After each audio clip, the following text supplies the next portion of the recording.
Bien, buenas tardes a todas y todos los presentes aquí en el auditorio y también a quienes nos están acompañando desde las redes sociales para esta importante charla del día de hoy. Eh, Nos acompaña desde los Estados Unidos, desde el Servicio Geológico de los Estados Unidos, el doctor Christoph Kern. Él básicamente trabaja en el desarrollo y en la aplicación de técnicas de teledetección para medir gases volcánicos.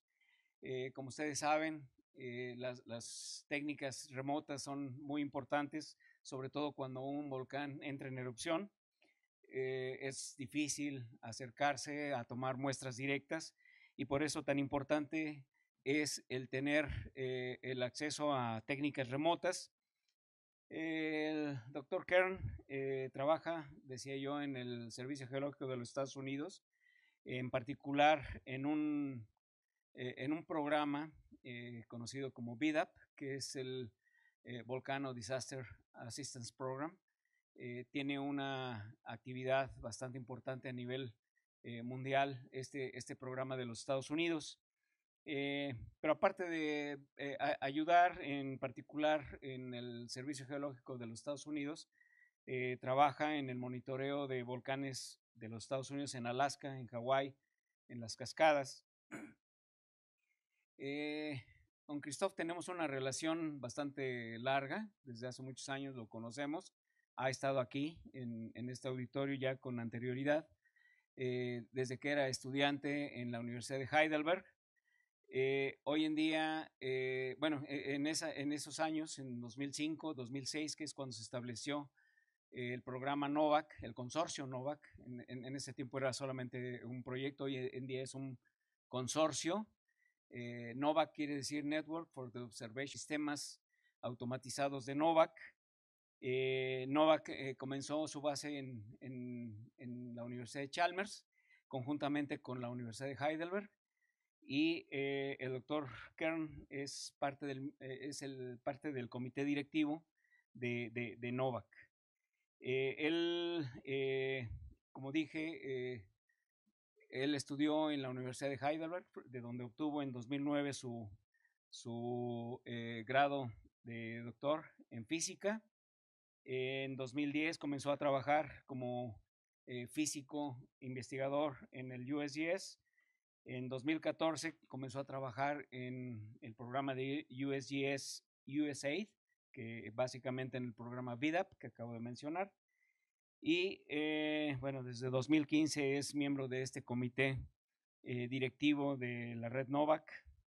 Trabaja básicamente en el desarrollo y en la aplicación de técnicas de sensores remotos para medir los gases volcánicos, en la interpretación de esas mediciones, lo que significan el proceso de desgasificación y pues bueno, examina los efectos de los gases, de las emisiones de gases volcánicos en la química atmosférica y en el clima también. Entonces, el día de hoy el profesor Kern nos va a dar la charla acerca de la medición de gases, de emisiones de gases en los volcanes activos de varios volcanes en el mundo. Christoph, you are very welcome. Thank you for coming and accepting this invitation. Please.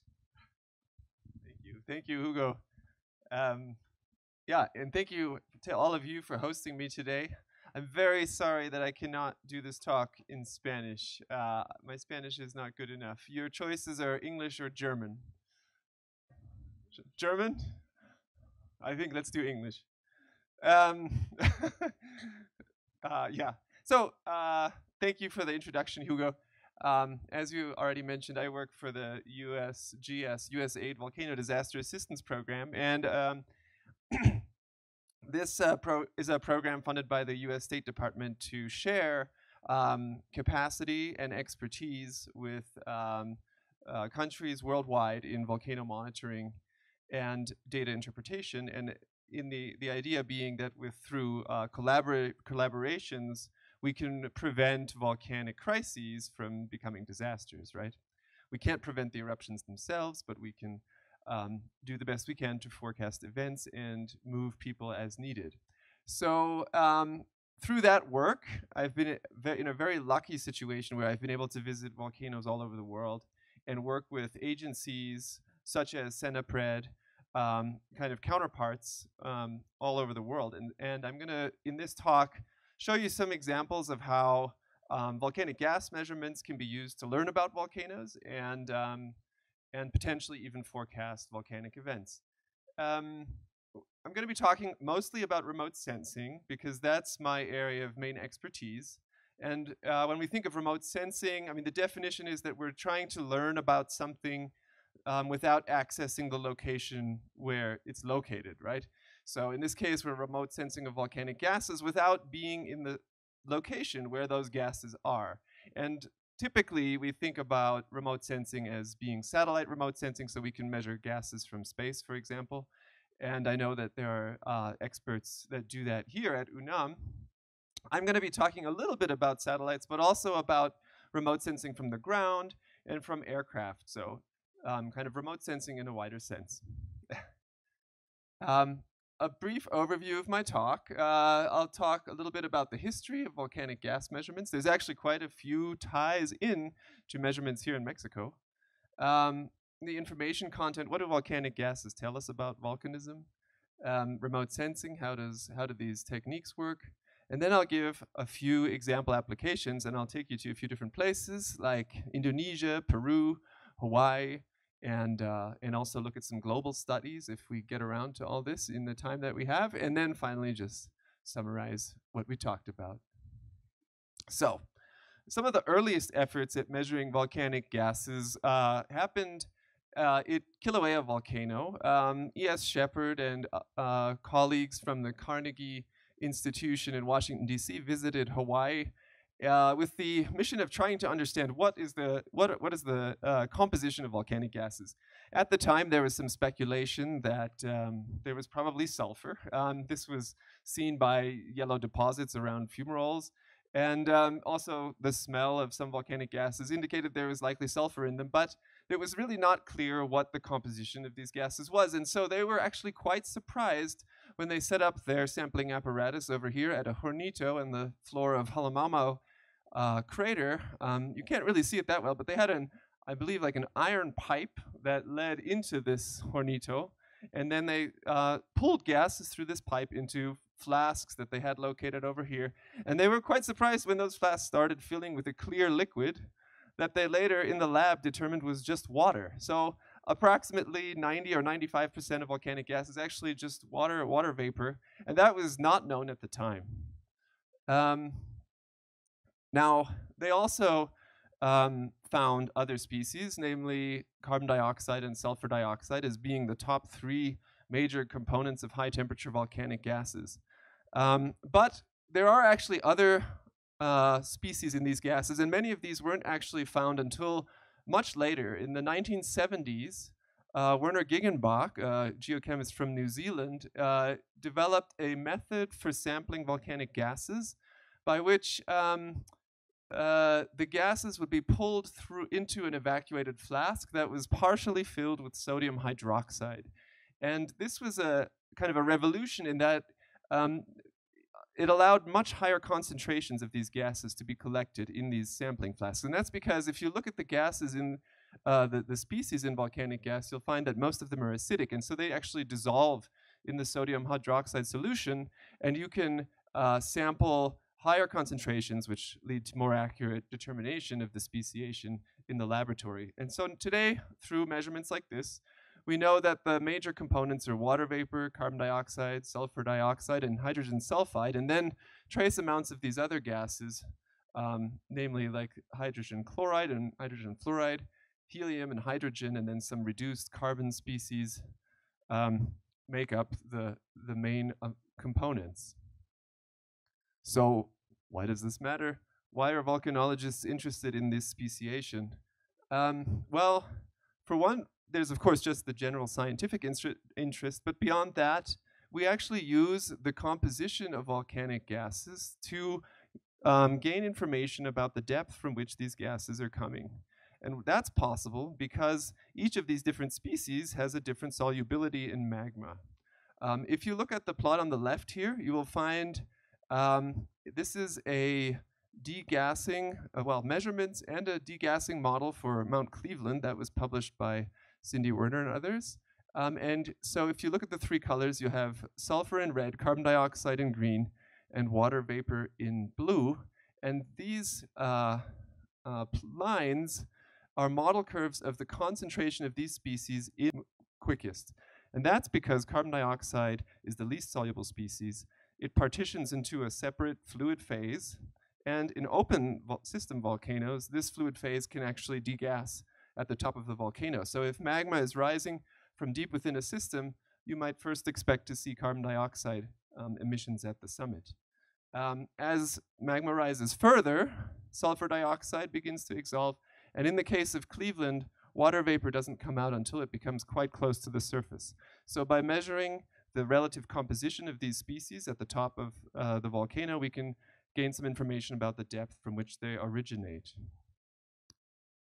Now, we mentioned the Gegenbach sampling in the 1970s. Another kind of event that to some degree revolutionized volcanic gas measurements also occurred in the 1970s, had a fundamental role in works, is it measures the intensity of light at different wavelengths. And so if we look over here, we have, I've plotted the spectrum of light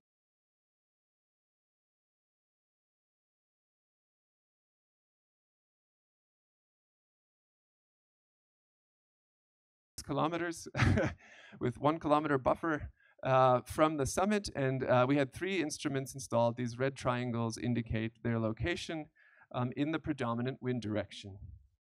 And this is what the data look like. So this is a 5-year record of SO2 emissions from Cinnabung. The gray points are SO2 emission rates measured from the 3 different stations in 3 different shades of gray. And you can see that they range between about 0 and 5,000 tons a day. Now, omitted from this record are emissions associated with the strong explosions, because in such cases, the gas plumes and ash plumes would be so full of ash that light cannot penetrate through them, and so we can't get a good measure of the amount of SO2 in those eruptive columns. So this is kind of a record of the background degassing, and so you can see it's quite variable. Now, in the red dots, we plotted the timing of explosions, and the vertical axis is the column height to which they went. And then additional explosions are plotted across the top. Those have unknown column heights because they occurred at night or when there was dense cloud cover and we couldn't determine how high the columns went. So with a record as complete as this, we set out to see if there were any correlations or connections between the gas measurements and the timing of explosions. And we actually found something quite interesting. If we took the average emission rate from 5 days leading up to a day on which there was an explosion, then on average, that emission rate would be somewhat lower than the emission rate from 5 days leading up to a day when there was no explosion. So in general, emissions seem to be a bit lower before explosions than before days when there was no explosion. And that's represented in this histogram here. You could see if we look at the 5 days preceding an explosion, that's the red histogram, then which reaches a maximum at about 100 tons a day, whereas the blue histogram, which is admittedly quite scattered, but wider also, perhaps on average, the emission rate was more like 200 tons a day in the 5 days leading up to quiescence. And we did the same thing with the variability of emissions, looking at how much emissions varied in the 5 days leading up to explosions in red and quiescence in blue. And you can see that the blue, the variability leading up to kind of no explosions was characterized by a distribution around with a variability of about 80 tons a day, whereas the variability leading up to explosions was either quite low or could be also higher. And so how can we explain this? Well, we tried to come up with a model. If you look at the a photograph of the summit of the volcano at the time. You could see that there's the dome in the central crater, and then gases seem to be escaping around the edges. And so maybe in cross-section that looks something like this. You can see the degassing pathways. We have fresh, volatile, rich magma beneath this dome. And if, for some reason, those degassing pathways became clogged or blocked, you would have a drop in emissions, pressurization, and potentially also irregular, more variable emissions. Now, that, of course, could then finally lead to an explosion if this pressurization was great enough that that happened. Now, if this seems a little bit familiar, then maybe that's because Robin Campion in 2018 proposed a very similar model for Popocatépetl. He used, and his co-authors used SO2 camera imagery to also measure SO2 emissions and found a drop in emissions that preceded explosions. Now, the timescales of this study were a bit different. Typically, he was looking at some minutes to hours before explosions. In our case, we were talking several days, but the mechanisms, I think, are quite similar. And I think that we have the potential to apply techniques like this, especially if we can measure them on a continuous basis at Popocatépetl, to actually forecast explosive events there as well. So quite similar, I think. We took our study one step further and actually developed a forecast for the probability of an explosion occurring at Cinnabung on a given day based on the emission rates. And I can tell you the results are, without going too much into the details, we didn't do a great job in forecasting the absolute probability. And that's mainly because you could see that the frequency of explosions decreased significantly in 2019, and our model didn't account for that. But on a relative sense, we did a good job. What that means is that explosions were far more likely to occur on a day when we forecast a high probability than they were on a day when we forecast a low probability. And so, absolute sense, not so good. Relatively speaking, though, we could actually forecast explosive events at Cinnabung. So this gives us hope that this could work in other places. The second example I wanted to show is from Sabancaya volcano in the southern Peru. Sabancaya is quite active today. It has frequent explosions and ash emissions. And prior to its current crisis, however, it was active in the 90s and then quiet until February 2013, when SO2 emissions began and slowly increased to about 1,000 tons per day in 2014. The first juvenile material was measured in November of 2016, so we can consider that the beginning of the magmatic eruption. And I was lucky enough to visit Sabancaya in May of 2016, so 6 months prior to the magmatic activity. And the purpose of this visit was, again, to work with counterparts, in this case with the Peruvian INGEMET, the institute responsible for geochemical monitoring of volcanoes there at the time. And our idea was somewhat different. In this case, we were attempting not to measure only sulfur dioxide, but to see if it would be possible to also measure other gases in remote sensing. I already mentioned the composition of volcanic gases, and SO2 only comes in third place here. Water vapor and CO2 are actually more abundant, and it would be quite interesting to measure either of these other species in remote sensing as well. So is that possible? I've plotted on the left here the spectrum of sunlight as it comes in yellow at the top of Earth's atmosphere, and in red, the part that actually makes it to the Earth's surface. And so you can see that the light is attenuated due to the processes that I mentioned earlier, scattering, and also absorption by certain gases. And you can see that those absorption lines here are labeled, and some of them say water vapor or CO2. CO2 has absorption bands here in the near infrared, also some weaker ones in the visible. And so, yes, in principle, we should be able to use the same techniques to measure these gases. And in fact, it's been done. Here's an example measurement, a satellite measurement of the total water vapor column globally. And you can see this was done with the GOM-2 satellite in 2014. You can see that the global water vapor column varies between about 1 and 5 times 10 to the 23 molecules per centimeter squared. And so this is determined by measuring the amount of absorption on these absorption bands in the visible spectrum.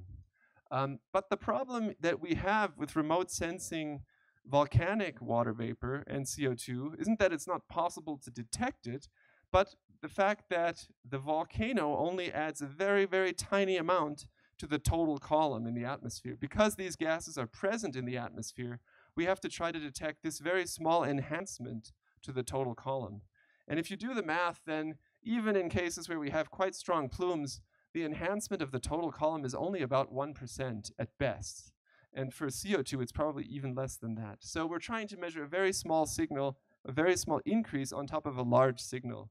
And that's the difficulty. But if we're going to be able to succeed at this anywhere, then we thought it should be in Peru, where we have the Atacama Desert, one of the driest places on Earth, and quite high. So most of the water vapor in the atmosphere is actually below us, and we don't have to worry about it. Here's how we set up the measurements. It's quite small, sorry about that. We have a scanner here, and we're scanning vertically through this plume coming from Sabancaya. In red, you can see our SO2 column amounts as we scan 3 consecutive times through the plume. And now I'm going to plot the water vapor columns. Well, those look strange. Let's think about it for a minute. As we look at low angles through the atmosphere, starting at the bottom of this scan, we have a long path through the lower atmospheric layers that have water vapor in them. So we have a high signal, and then as our scatter moves up towards more vertical orientations, that column becomes lower simply because the light path decreases through the atmosphere. But if we look carefully, we can see that at the location of the SO2 plume, we have a slight increase over the expected, over this expected shape. And this increase, this small increase, is actually due to the enhancement of water vapor from the volcanic plume. And so the difference between this dotted line and the measurements is the water vapor in the plume. So we were able to measure water vapor and actually determine emission rates of water vapor, just like we did for SO2. Now, the results really surprised us because they're extremely high. The ratio of water vapor to SO2 from these measurements and also from traverse measurements that we performed further downwind was about 1,000, which is quite a bit higher than we would expect from a volcanic gas. Gerlach and others, just in general, averaging volcanic gases globally, find that the ratio that we expect is more about around 100, maybe as high as 200 or 300, but not 1,000. Not 1,000 times more water than SO2. So but then we remember, well, we didn't know this at the time, but 6 months later, the volcano actually erupted and had magmatic activity. So we hypothesized what was happening was that we had an intrusion of volatile-rich magma to shallow depths, which degassed probably with a ratio of water vapor to SO2 of about 100, but also brought heat into the system, which began heating any remaining hydrothermal system or groundwater. And from the evaporation and boiling of these subsurface fluids, we would add water vapor into this plume that by the time, there's actually some independent evidence for this going on. We have some aster measurements of increased temperatures in areas around the volcanic edifice, and soon after our measurements, new fumaroles appearing on the flanks of the edifice. And so by the time, these water vapor emissions would be mixed into the plume, and by the time we measure them downwind, they would probably just be one plume with a higher ratio. This is our model for what was going on there, and actually, I think we detected in kind of a water vapor anomaly that preceded the eruption by about 6 months. And this is kind of very interesting because if this could be measured more robustly also at other volcanoes in less ideal conditions, we could probably use signals like this also in our ability to forecast events. Okay, for the final example, I'll take you to Hawaii. Everyone likes Hawaii. We have the Kilauea volcano there has been essentially erupting for 50 years. Since 1983, we had an eruption going on in the East Rift Zone. And then in 2008, the summit became active, and we had lava lakes there. And the summit eruption continued for 8 years, from 2008 till about 2018, well, till exactly 2018. And so one way that we tracked eruptive activity at the summit was we installed an SO2 camera, and some of you may be familiar with this technique because Robin is one of the world-leading experts at it. So the way this works is actually very similar to the TOMS instrument. We have measure the light, incident light, at 2 wavelengths, one that's sensitive to SO2 and one that's not.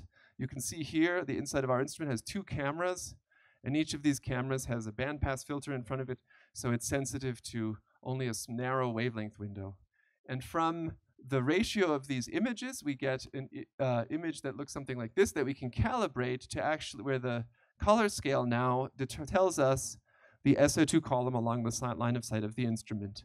And the nice thing about this is that we can make a measurement about once a second. And so when we do that, we get actually video feed of the gas emissions. And from the motion of the plume over time, we can directly determine the speed at which it's moving. And that's what's shown by the black arrows. They're a little hard to see, but this is an optical flow analysis of the moving plume. And then we can take a closed path around the vent, which is this arc right here, integrate along that path to determine the cross-sectional SO2 burden, and multiply at each pixel with the speed at which the gas is moving to get an emission rate. And when we did that at Kilauea, we found that, well, we had emission rates, in this case, of about 35 kilograms a second. Now, this was during a period when we had a passive lake that looked something like this. We had a crust over the top of the lava lake, some cracks in that crust, but relatively quiet lake. There were also periods when we had an active lake, where we had roiling, degassing, bubbles bursting, spattering. Right now, you just witnessed the transition between a passive lake and an active lake. And you can see that the emission rate of gas increases significantly. It almost doubles, actually. And that's something that we were able to see in these measurements. Now, this was in 2013. And one question that we had here was this just a crust kind of forming on the lake and blocking the gas from emitting? And basically, the gas would accumulate beneath this crust and then be emitted if the crust were somehow broken. These measurements said that at least during this time, was not the process that was happening, because the amount of gas that was emitted during the active period did not seem to correlate with the time that the lava lake was in the passive phase here. And you would imagine that if you had just gas accumulating and accumulating and accumulating, then those two should be somehow balanced. Instead, I think what was happening here was actually that the crust forming on the lake actually slowed down the shallow convection in the lava lake. Now, the shallow convection is driven by gradients in temperature and in the volatile content of the melt. And so by putting a crust on there, those gradients are decreased, and then you bring less volatile rich magma close to the surface, and so you have less degassing. So in this way, the SO2 camera measurements helped us investigate that. I mentioned the summit eruption ended in 2018. This was because we had a kind of century scale event at Kilauea where fissures opened in the lower east rift zone on the flank of the volcano and drained basically the plumbing system of Kilauea out. It's kind of out the bottom, and you could see vast amounts of lava were extruded there, and we tracked the gas emissions from these fissures using mobile DOAS. Here's an example traverse beneath one of these plumes here, and you could see Alan Lerner driving with the telescope pointing up here. This is kind of the modern COSPEC. And so over time, we measured emission rates up to about 200,000 tons per day. These are extremely high SO2 emission rates. And the whole event went on for about 3 months. Now, one thing that we can do here is compare basically use the measurements of the pre-eruptive sulfur content of the magma. And these are obtained from melt inclusion studies. So we know that the magma before it's erupted contains about, I think it was 1,200 ppm of sulfur. And so when it's erupted, that sulfur is degassed. And so by measuring the gas emission rate, we can actually also get a measure of the lava effusion rate and also the amount of lava that's basically erupted over time. And we compared that with measurements done by taking video analysis of the lava flows and digital elevation models. And you can see that the comparison is not always perfect, but actually considering all the uncertainties, I think quite good in this case. We found that over a cubic kilometer of lava was erupted during these 3 months, which is quite significant, I would say, and also 10 megatons of sulfur dioxide. Now that's a lot of sulfur dioxide because if we take the global annual average of non-explosive degassing from volcanoes on the entire world, then that's only about 20 megatons. So Kilauea added about 50% to this global annual average. Now, how do we know the global annual average of non-explosive degassing? And there's really only one way to measure that, and that brings us back to the satellite measurements, because only satellites can measure volcanism over the entire globe. And so this study by Simon Kern and others in 2017 is the current best estimate of SO2 emissions from volcanoes on a global scale. They obtained these measurements by making very long-term averages of imagery taken from space. And you could see some of these. This is, I believe, a 3-month average of SO2 over the South Pacific. And so you can see large emitters like Umbrum or Bagana, but also very small emitters here. And those you can only see by averaging over long periods. And then from that, they could determine kind of the average emission rates from passive degassing, I mentioned, is about 20 teragrams or megatons. And then from eruptive SO2, it varies quite a bit. This is a logarithmic scale, so it's quite a bit lower than the passive degassing and more variable because it depends on the number and intensity of eruptions going on. Currently, the best information that we have about volcanic SO2 degassing, I think, comes from the TROPOMI instrument that was launched in 2018 by the European Space Agency, and it has an unprecedented resolution. Its pixel size is 3.5 by 5 kilometers, and that's small enough that it allows us to kind of do studies like this one, where we actually can slice the plume downwind of my own volcano. Nicholas Tays did this, and using the same techniques that we use for mobile DOAS, say, was able to derive emission rates at various times since emission. And we compared that with the measurements from the ground-based scanning DOAS at my own, and found in this case quite a favorable comparison. Now, I will admit that these comparisons are not always this good. In fact, quite often they're not good, and so that's a topic of ongoing research in our group. If you want even higher resolution than TROPOMI offers, we can do that now with airborne instrumentation. And this is an example from an imaging DOAS measurement that we did in 2021 over Iliamna volcano in Alaska. And you can see in this case, this whole scene that is shown here is about the size of one TROPOMI image. And so you can see the plume drifting south only takes up a fraction of that pixel. So like one of these pixels, right? So this only takes up a fraction of that pixel. So in this case, we checked. TROPOMI couldn't see any gas in this over Iliamna. But using the airborne imaging, we could actually not only measure the fact that the gas is there and the distribution, but we also could, using the same technique as here, develop a time series. And we didn't find anything very interesting in that time series. The emission rate was fairly constant, but this was somewhat interesting in and of itself because at the time of this measurement, it later turned out, there was a fairly large regional earthquake that led to ground shaking and a pressure transient passing through the volcanic system, and we at least determined that this had no effect on the SO2 emissions. Okay, that takes me to the end of the talk. I hope I've been able to convince you that remote sensing techniques are quite powerful and can teach us a lot about volcanic activity, particularly from SO2, but also perhaps water vapor, and I haven't mentioned the halogen oxides. Those are also possible to measure with remote sensing. It's okay, I'm at the summary anyway. Volcanic gases are diagnostic of volcanic processes. So I mentioned the composition, but also the emission rate can be used to provide input into eruption forecasts and gain insights into activity. Then I showed you some examples. I think the thing to note about the examples is that we're talking about very different time scales. So we went from like seconds to minutes on the SO2 camera data to days on like the Cinnabung example, where we measured a drop in emissions over days before explosions.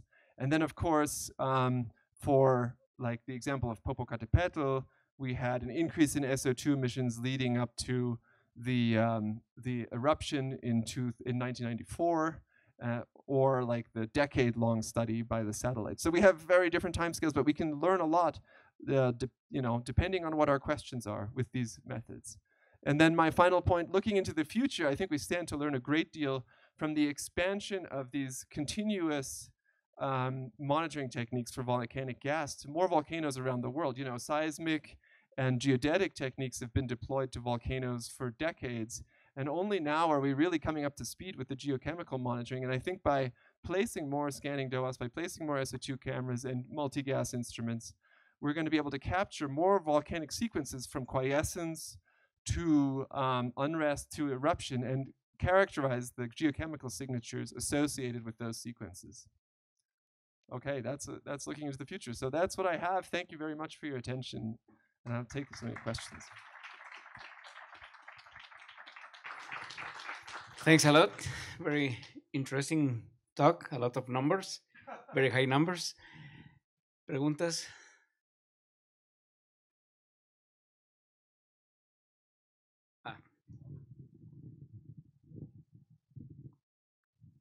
Thank you very much for the talk and for everything.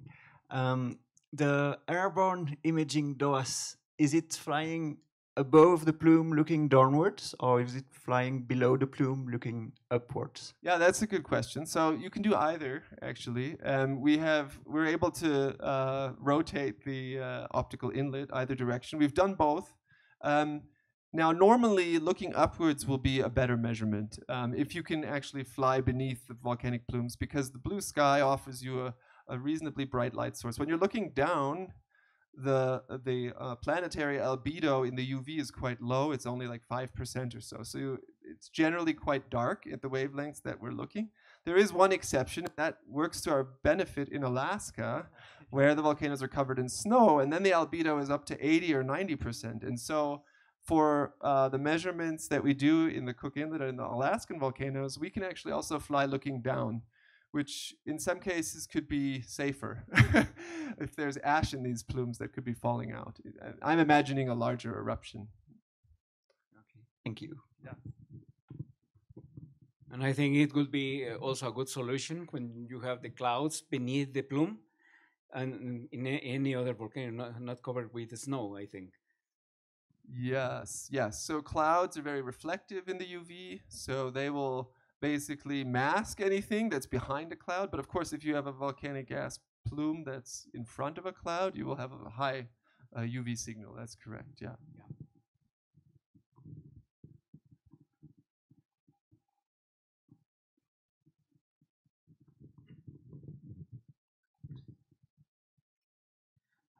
Hi.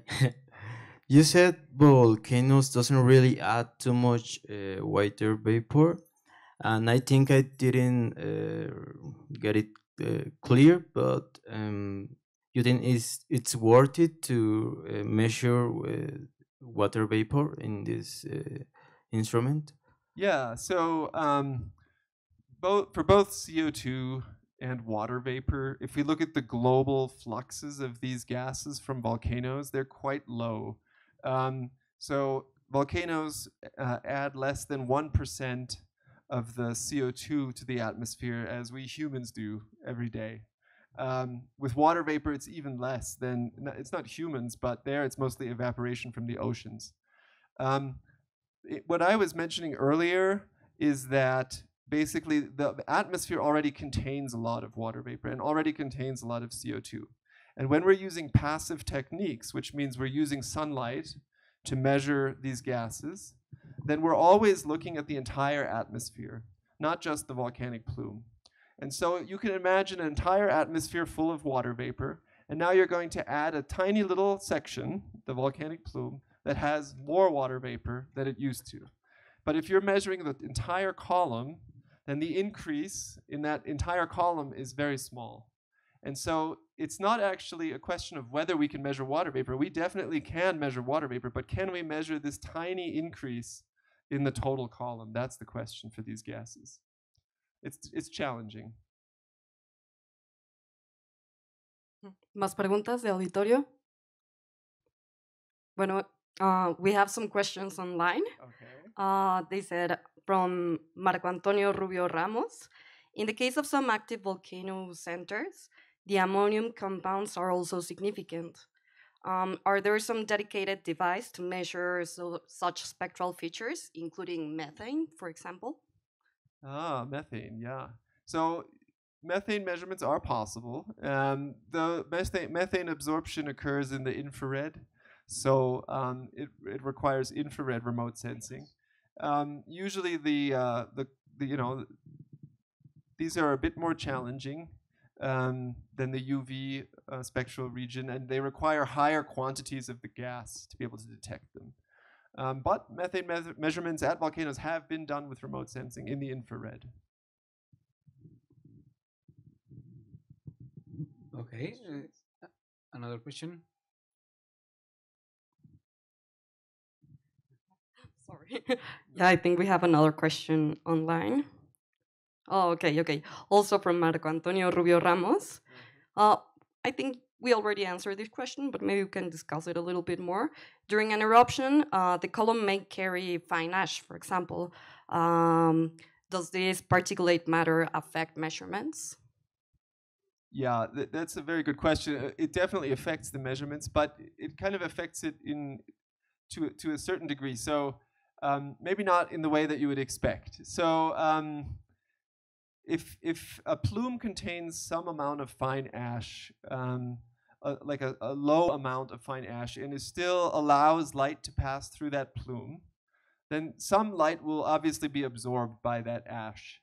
But this absorption effect is of a broadband nature, which means that essentially all wavelengths of the light will be absorbed in the same manner. So the light that does make it through the plume can still be detected underneath the plume, let's say, and the absorption features from the gases in that plume will still be related to the concentration of gas in that plume. So you can still make accurate remote sensing measurements of trace gases in plumes that contain ash. Now, the problem arises, though, if there's so much ash in the plume that light cannot get through it anymore. In cases like that, those are plumes that appear like the ones I showed from Cinnabung, let's say. They appear completely opaque. You can't see through them. And so now any light that we are measuring that's coming from there is not actually passing through the plume anymore. And so obviously we can't measure a location where we're not probing. So in cases where the ash is so dense that light cannot penetrate the plume anymore, our measurements will fail and give us underestimates. Perfect, thanks. We have another question from Oscar Ovidio Agreda Fuentes. What are the most important challenges for UAV measurements? What are the most important challenges? I think that there have been actually quite a few successful UAV measurements at volcanoes. Now, one of the great opportunities of UAV measurements is that basically which is kind of identical to one of the advantages of remote sensing, that we humans don't have to access the potentially dangerous areas of a volcanic plume. And so I think the greatest opportunities in these UAV measurements in many cases lies in the ability to measure composition of gases with like miniature multi-gas instruments. For remote sensing, remember, in order to make emission rate measurements, we have to pass our instruments entirely beneath the plume and come out the other side, turn around and come back. And at some volcanoes, this can be quite a far distance. And in fact, if it's a very active and maybe dangerous volcano, we might want to stand a ways away also. And so I think one thing that we're working on in our group is making UAV measurements not from very close to the volcano, but actually from, let's say, 15 kilometers away. Can we launch a UAV from 15 kilometers away, fly to the volcano, make the measurement, and come home? And this is a little bit of a more advanced, requires a bit of a more advanced aircraft. But I think it's where it's kind of a field where UAV measurements will be most useful in monitoring, potentially hazardous volcanoes. I will complement your question, your answer to the question. I think one of the challenges we have for using UAV at volcanoes is when the volcanoes are very high, because it's very hard to have UAVs that can fly over 5,000 meters high. And for a long time, I mean, not only one measurement, but several measurements, because you have a payload with batteries and so on, the instruments by themselves, and also the costs. Yeah. Those will be so additional challenges. I completely agree. And so this project that we have is also, so we're kind of working a bit more for gas measurements of, especially the remote sensing ones. We're thinking more about the fixed wing, so like an airplane type UAV rather than the type with the multicopter, because like you said, those are very challenging at high altitudes, and then also that their endurance is not as great. Now another big challenge we have to admit though is kind of obtaining permissions to fly these, because the regulatory system is challenging to navigate for measurements, especially when you send a UAV, quite a distance off, where you can no longer see it. Yeah, strong winds and so on in high altitude volcanoes. We have a lot of activity online. Yeah, we have another question. So Ponce is asking, how could emissions during the night be quantified if only UV sensors are used, or what are the alternatives? Yeah, so they can't. So you got me. I'm sorry. I said these are continuous measurements. Of course, they don't work at night. The UV measurements I've shown here, they use scattered solar radiation as their light source, and so they will only work during the day. There are some approaches to trying to do remote sensing at night. Wolfgang Stremme here, actually, at UNAM, has kind of pioneered some infrared imaging techniques. Unfortunately, I think he's giving his own talk over in the other building, but he's shown a way that this could be done. It's far from common, I would say, and it requires some pretty expensive instrumentation. But there are some solutions to that. Yeah, I think that's all I can say, really. The techniques I've shown here only work during the day. Another question? Another one. Okay, so they say, the last question. In prior eruptions, the results correlate somehow to local seismicity? Yeah, sometimes. Sorry, in what kind of eruptions? Just in eruptions in general? Yeah. So I think I glossed over it, but the emission rate measured at Kilauea Summit at the lava lake correlated very clearly with seismic activity at the summit, and that's because the seismic activity that we measured on a close-in seismometer was basically detecting ground shaking from these vigorous, almost lava fountains, bubble bursts, and spattering events. And so that was what was causing the ground to shake and would show up on that station. In other situations, I think that we need, again, to come to my last point here, I think we need more instrumentation on volcanoes to really address this question properly, because there are a lot of kind of seismic events, especially kind of low frequency seismic events, that seismologists attribute to the movement of fluids in volcanoes. And however, we haven't really yet seen much in the way of combining that type of detection of these types of events and gas emissions at volcanoes. And so there's definitely still a lot to explore there. I think the answer is that on short kind of timescales, we've seen some correlation between seismic activity, especially with the SO2 cameras. But kind of this more deeper, low frequency seismicity and how that relates to gas emissions still needs to be explored. ¿Alguna otra pregunta? Okay, thank you, Christoph. Thank you very much for your attention. I appreciate it.